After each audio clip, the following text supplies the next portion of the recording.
Yang udah pernah ngalamin kaca side panel dari casing PC kamu meledak atau pecah? Absen di kolom komentar.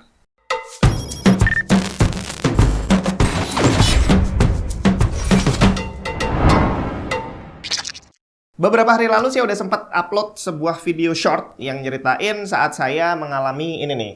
Casing ini, kaca side panelnya ini meledak bre. Jadi akhirnya saya ngalamin sendiri. Dari sebelumnya udah sering sih saya lihat di online orang cerita bahwa tempered glass-nya pecah, tapi nggak ada yang saya baca nyebutin meledak, nggak ada. Semuanya bilang pecah, dan memang bener sih pecah berkeping-keping gitu ya. Nah, yang bikin saya kaget adalah buat yang belum nonton shortnya, kalau mau tonton dulu aja. Tapi singkatnya sih, casing ini jadi kacanya lagi saya lepas, jadi saya pegang posisinya adalah begini nih, posisinya begini. Jadi kalau ada yang bilang bahwa oh mungkin megangnya karena di satu titik doang gini, enggak, saya pegangnya begini. Dan dalam posisi berdiri kayak gini, jadi mau saya turunin ke bawah, belum nyampe, meledak bre, di tangan langsung meledak, biar. Dan kenapa saya bilang meledak bukan pecah? Karena memang pecahannya itu menyebar kemana-mana, bahkan sampai naik ke atas meja juga yang jaraknya 2 meter. Jadi beberapa serpihannya itu bisa terlempar sampai sejauh oh, masih ada sisa coy. Masih ada sisa satu serpihan kacanya. Ya, sekitar 2 meter dari titik dia meledak.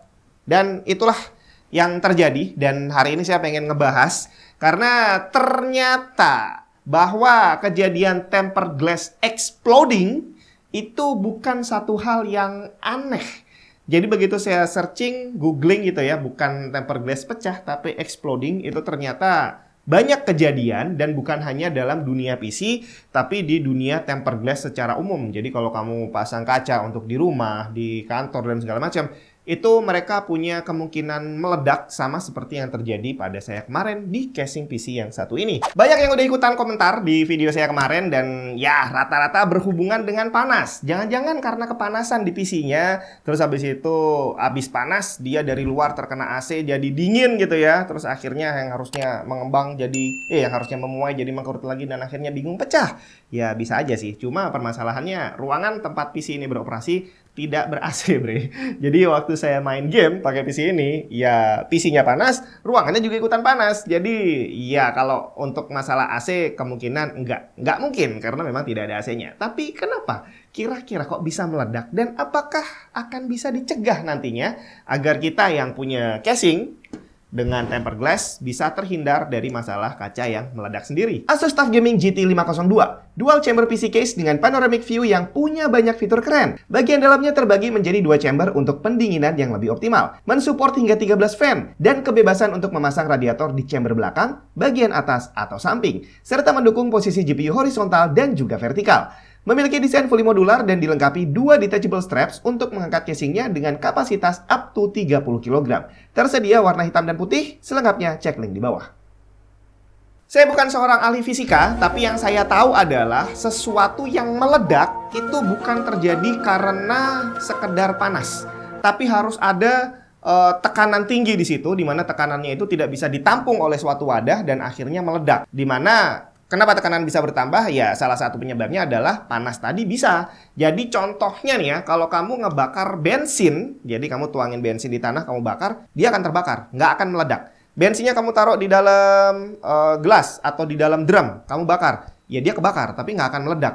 Kecuali drumnya ditutup, terus apinya di dalam itu akhirnya nggak bisa keluar, uap panasnya nggak bisa keluar, dan karena terhalang oleh dinding drumnya gitu ya, dan akhirnya di situ terjadi penumpukan tekanan berlebih, baru akhirnya dia bisa meledak. Pokoknya intinya meledak itu adalah karena bukan hanya karena satu faktor panas doang, tapi ada sesuatu yang terjadi, entah tekanan, entah beban berlebih yang akhirnya membuat suatu barang itu tidak bisa menahan lagi dan meledak jadinya. Contoh lain adalah gelas yang diisi air panas. Banyak yang bilang ya iyalah, gelas diisi air panas aja bisa pecah. Kaca kayak gini terekspos panas dari GPU, CPU dan segala macam komponen, tentu saja bisa pecah. Bisa, tapi pecahnya gelas itu ya pecah jatuh ke bawah, bukan meledak yang pecahannya sampai terlempar hingga 2 meter. Karena tidak ada tekanan berlebih di sana. Nah, dalam kasus PC ini, kenapa kok bisa meledak? Apa yang membuat si kaca ini kok bisa sampai terlempar sampai 2 meter? Apakah ada beban di kacanya yang membuat dia meledak, dan kalau ada, beban seperti apa? Biasanya kejadian seperti ini bukan disebabkan karena satu hal aja, tapi bisa jadi karena kumpulan akumulasi dari beberapa hal yang sudah terjadi sebelumnya. Jadi kalau kita bicara kepentok dan bikin pecah, mungkin kepentoknya bukan saat itu. Bisa aja kepentoknya di saat barangnya dikirim dari pabrik, di saat barangnya dikirim dari toko ke tempat saya, dan akhirnya udah ada cacat duluan di situ yang nantinya berpotensi untuk membuat dia meledak. Bisa, itu bisa terjadi. Tapi apakah hanya itu doang atau ada hal lain lagi?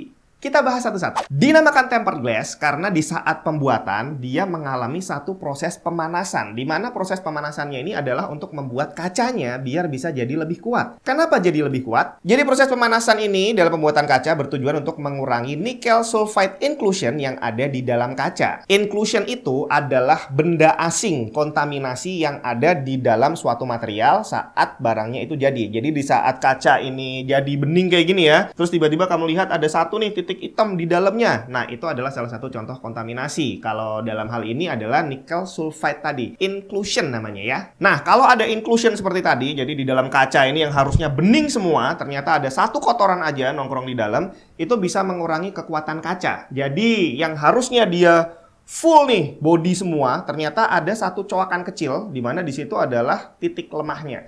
Jadi kalau kamu kayak misalkan kertas, kamu tarik gini, dia susah sobeknya, tapi begitu disobek dikit aja, langsung gampang. Ya, itu adalah titik lemahnya. Jadi yang harusnya kertasnya itu full, nggak ada celah sama sekali, begitu ada celah satu aja, itu bisa jadi titik lemah yang akan membuat semuanya berantakan. Nah, proses pemanasan tadi tujuannya adalah untuk mengeliminasi kontaminasi nickel sulfide yang ada di dalam kaca. Tapi proses tadi tidak bisa menghilangkan 100%.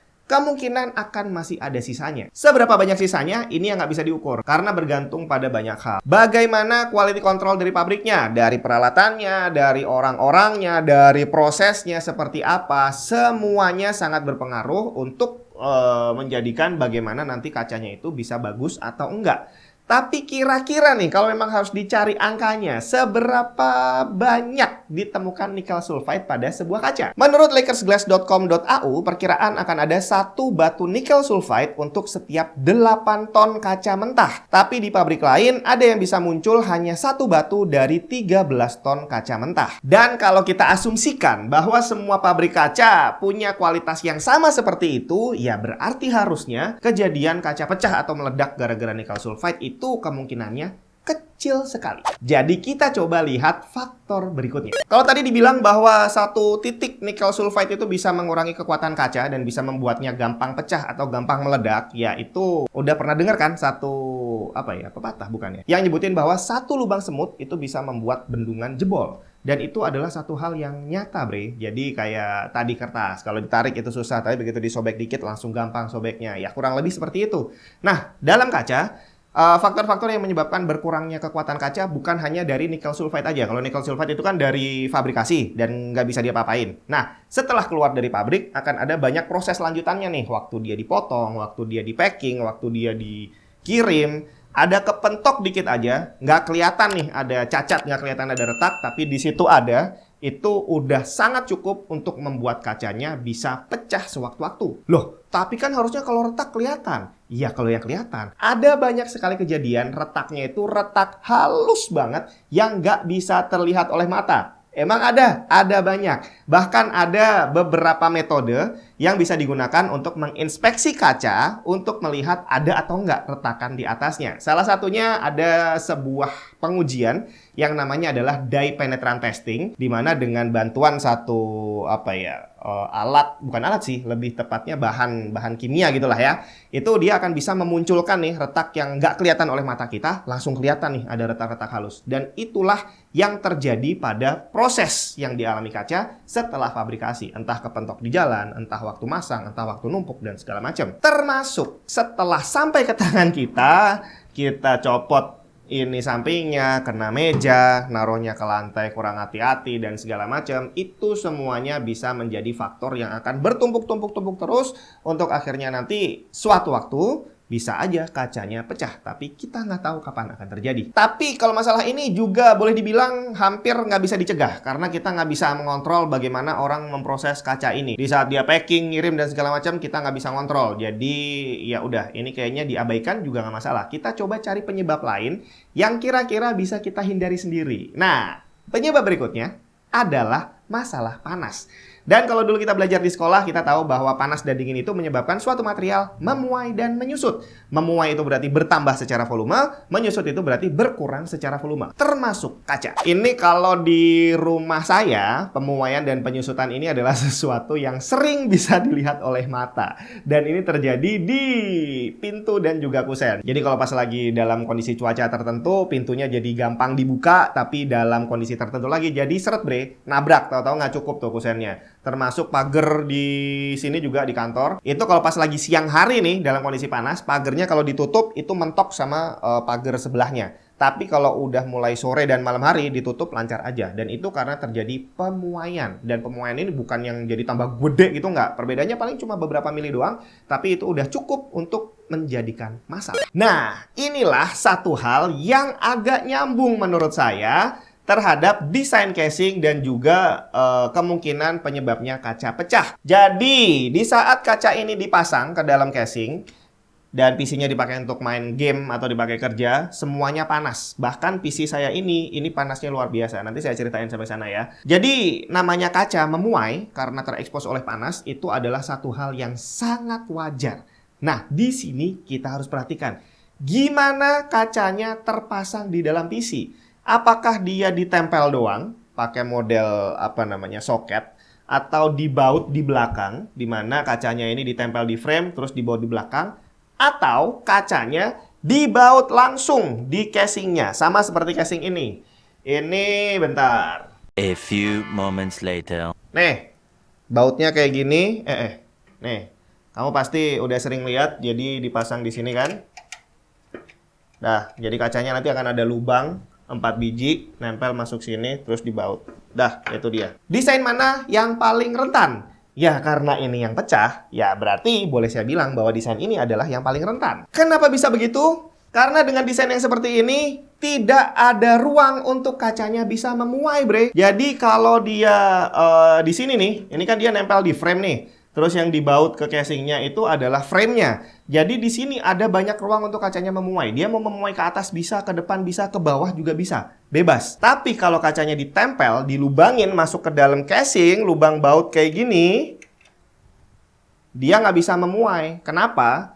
Dia mau memuai ke atas bawah, iya. Tapi bagian tengah yang ada lubangnya itu juga akan ikut memuai. Dia akan bergeser. Tapi karena dia udah fix ditempel di casing, tidak ada ruang untuk dia bisa bergerak. Dan akhirnya tensionnya jadi gede nih. Yang tadinya dia pas, begitu dia kena panas, mau tambah gede, nggak bisa. Ruangannya udah nggak ada. Jadi di sini tinggal nunggu waktu, kacanya akan pecah. Bisa aja dia tiba-tiba pecah sendiri karena expose panasnya itu terus-menerus dan nggak berhenti. Atau bisa aja dia nungguin ada faktor eksternal nih. Diketok dikit langsung pecah. Diambil langsung pecah. Itu bisa terjadi. Dan kenapa tadi meledak? Karena di saat dia memuai, itu dia terjadi tekanan berlebih. Yang ini dia udah siap-siap nih. Yang harusnya bisa ngelebar gitu, nggak bisa. Dia udah siap-siap. Itu dia tadi. Kayaknya sih begitu. Jadi ini adalah satu hal yang masih bisa kita akalin. Ngakalinnya gimana? Ya salah satunya adalah cari casing yang desainnya kacanya nggak dibaut langsung ke casingnya. Yang kedua, kita bisa aja cari bukan desain sih, kualitas kaca yang lebih bagus. Dimana kalau kita bicara tentang kualitas ya berarti harga nggak bisa bohong bre. Karena di antara 3 casing ini, jadi ini ketiga ini harganya hampir 2 kali lipat semuanya. Yang ini harganya hampir 2 kalinya ini, yang sana harganya juga hampir 2 kalinya ini. Dan ini kualitas kacanya beda jauh. Ini adalah kaca dari casing lain yang ada di kantor yang harganya kurang lebih sama seperti ini. Ini tipis banget. Dan kalau dibandingin sama yang ini, itu dipegang aja kamu udah tahu bahwa kualitas kacanya beda. Dan dari yang kamu pegang ini udah bagus dibanding ini, kamu pegang yang satu ini jauh lebih bagus lagi. Makanya kenapa dari sini kita bisa coba bayangin kekuatan kacanya ini juga pasti akan berbeda. Karena ketebalannya juga berbeda. Mungkin prosesnya dan jenis kacanya saya nggak tahu, mungkin juga berbeda. Ditambah lagi, desainnya juga beda. Yang ini udah kacanya tipis, desainnya dibaut langsung. Sedangkan yang ini sama itu, kacanya udah lebih tebel, tapi dia punya ruang yang banyak untuk mengakomodir pemuaian tadi. Tapi kalau dia memuai, kenapa nggak meledak waktu di PC-nya? Kenapa waktu dipegang tangan dan udah lumayan jauh dari PC-nya? Iya, ini memang ada banyak kemungkinan. Yang pertama tadi saya sebutin, bahwa sebenarnya dia itu juga udah mau meledak. Nggak usah dia apa-apain juga bakal meledak. Cuma kebetulan aja pas lagi saya angkat, ya udah meledaknya waktu itu. Atau memang dia nunggu ada faktor eksternal nih, dia mau pecah tapi masih ketahan dengan segala hal yang ada di situ ya, di kacanya itu semua material dan semua yang mengikat dia lah. Begitu ada faktor eksternal, udah langsung buyar semuanya. Dan ini yang membuat saya merasa beruntung. Kenapa? Karena PC ini itu ditaruh di atas meja dan posisi PC-nya itu kacanya itu hampir selevel dengan mata saya. Seandainya dia meledak pas saya lagi pakai, iya saya nggak tahu. Tadi dia kelempar sejauh 2 meter remahan kaca ini. Dan kalau saya yang hanya ada berjarak berapa nih, sekitar 50 cm dari PC, matanya nggak tahu deh bakal seperti apa jadinya. Tapi dari sekian banyak tadi analisa yang udah saya coba buat, mana yang kira-kira sangat akurat dan benar-benar terjadi yang menjadi penyebab pecahnya ini, saya masih belum tahu juga. Ini hanya sekedar perkiraan. Dan untuk bisa membuat analisa yang lebih detail lagi, kita butuh data yang lebih banyak lagi. Jadi buat kamu yang pernah ngalamin kaca dari PC ini pecah atau meledak, kamu bisa share aja di kolom komentar. Kalau bisa ceritain secara detail sebelum dipakai itu bagaimana kondisinya, terus sebelum pecah itu diapain, apakah dibuka bautnya atau diangkat atau tiba-tiba pecah sendiri atau seperti apa. Kayak tadi misalkan kalau saya tuh meledaknya dalam kondisi PC-nya habis dipakai, bener-bener habis dipakai, saya shutdown, terus mau saya pasang alat ini kalau nggak salah.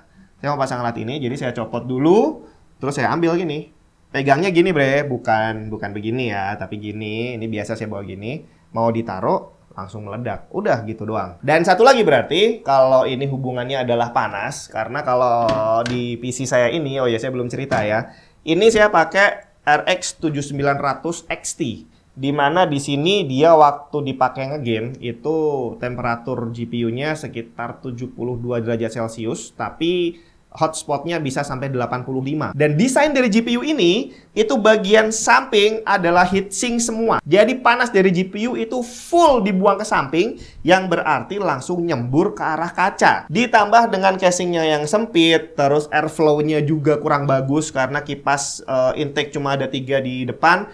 Di atas nggak saya pasang kipas. Untuk exhaust-nya cuma ada di belakang. Dan ruangan sesempit ini, ya akhirnya kacanya terekspos panas terus-menerus dalam temperatur yang cukup tinggi. Dan ini adalah pelajaran lagi buat saya dan juga buat kamu pastinya di rumah. GPU yang sama pernah saya pasang di situ, nggak pernah di sini. Tapi di situ aman-aman aja. Dalam arti aman, nggak pernah terasa panas sama sekali. Kalau pakai ini, walaupun ditutup kacanya, itu waktu ngegame terasa bre, panas di ruangan ini jadi ikutan naik. Tapi di situ nggak. Kenapa? Jadi di situ casingnya itu ruangan dalamnya lebih lega, terus airflow-nya juga lebih bagus karena kipas di depan itu 3 biji dengan dimensi yang lebih besar. Jadi dia bisa memasukkan volume udara lebih banyak. Terus di atas pakai radiator, jadi panas dari CPU itu tidak dibuang di dalam casing, tapi langsung dibuang keluar karena dia langsung ditiup. Radiatornya yang panas, bukan di CPU-nya. Tapi kalau ini saya pakai air cooler. Yang panas adalah fin-nya di sini, di dalam casing yang panas. Jadi makanya untuk menghindari, salah satu cara untuk menghindari pecahnya kaca adalah perhatikan bagaimana ruangan yang ada di dalam casing kamu, cukup lega atau enggak, airflow-nya seperti apa, pemilihan coolernya seperti apa. Ya, kurang lebih kayak gitu. Kalau kamu pernah ngalamin sendiri dan kira-kira kamu punya analisa yang berbeda, kamu bisa coba share aja di kolom komentar. Siapa tahu dengan banyaknya masukan dari orang-orang yang udah pernah menjadi korban, kita semua jadi bisa lebih waspada. Semoga bermanfaat. Kita ketemu lagi di video yang lain.